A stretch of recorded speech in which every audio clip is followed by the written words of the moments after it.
All right, welcome back. Just kicking through the first hour here, and lots of news to talk about. Of course, I did my morning joke this morning. I watch Morning J.O. every morning to get my juices flowing, and they're still having on the same pack of morons every day talking about how Trump knew that there was a virus and he lied and it was much worse, and he had a rally in Tulsa and Herman Cain died. Give me a friggin' break already. Give me a break. Find something new. Dig up another stripper. Come up with some new crazy cockamamie thing. They tried every angle on this guy. They can't get him. You think Trump supporters are going to turn on him now because he wasn't completely forthright and he didn't want to panic the country? You're a bunch of morons.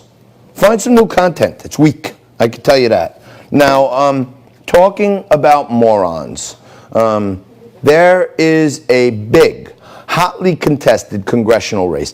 Everybody, the left wing wants to keep feeding you this horse crap narrative that, oh, they may take the White House and they may take the Senate and then they're going to take back the House and we'll have three-party rule and we'll eliminate the Electoral College and we'll make it 15 judges, we'll confiscate all guns, we'll make health care free.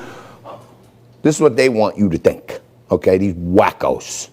And everyone that gets arrested in support of Black Lives Matter, Antifa, if you ever see the people, they're the biggest bunch of losers. Everyone has tattoos on their face, nose rings, earrings. They look like a bunch of meth heads, okay?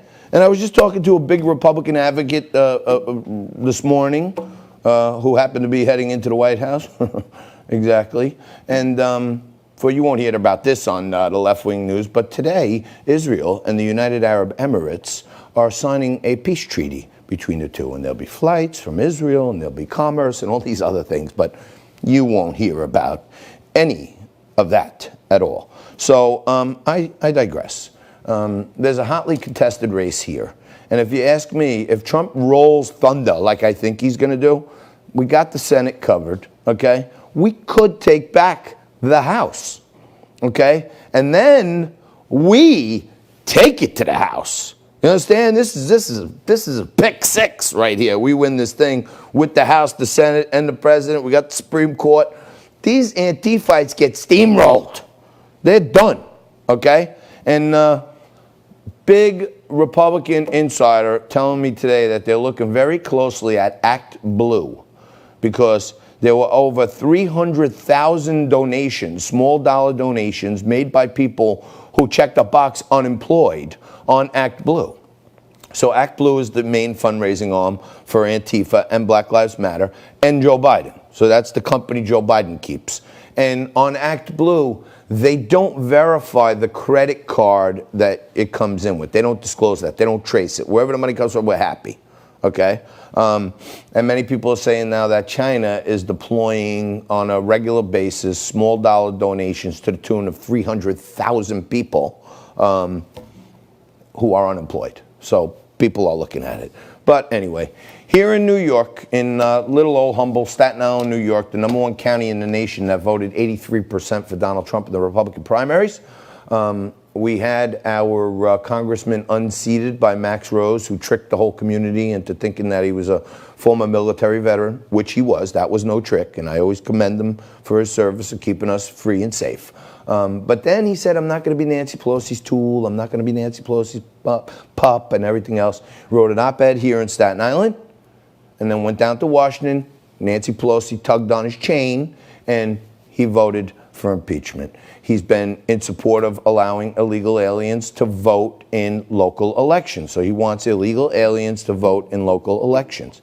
He voted for that. There have been many rallies to support the blue, to support small business in Staten Island.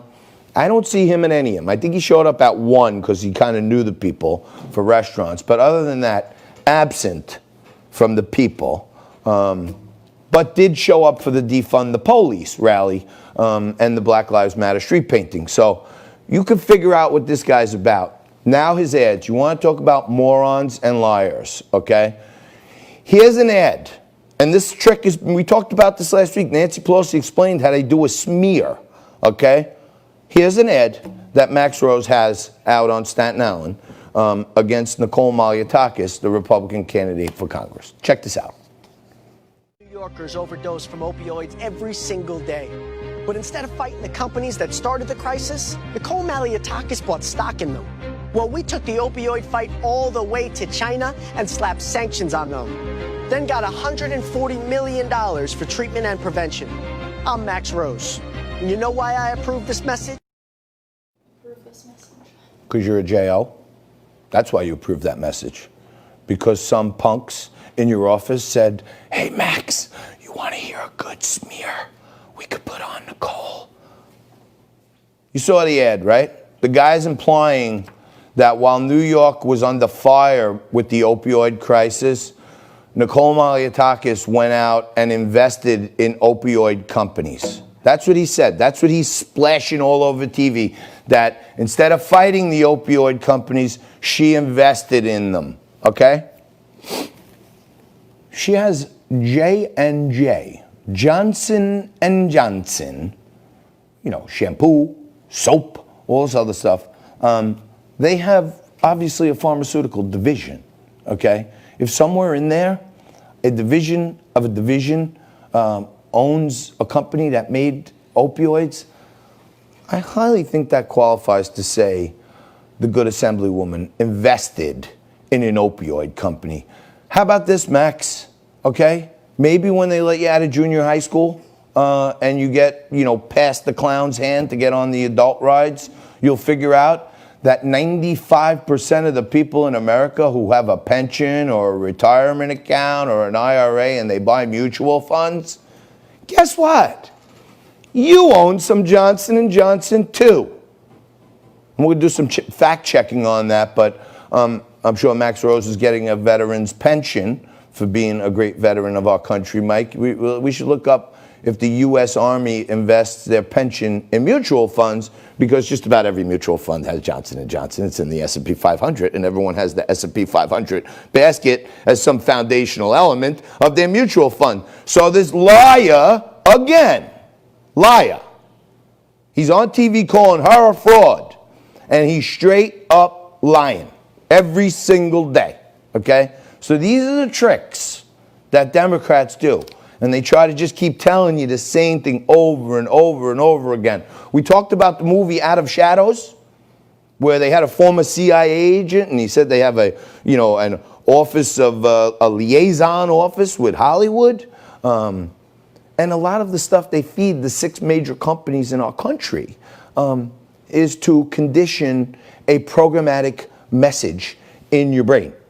That's why they're called programs, okay? And the programmatic message that Max Rose is putting out is straight up lies, just like pretty much everything else about him except his service, and I continue to respect that.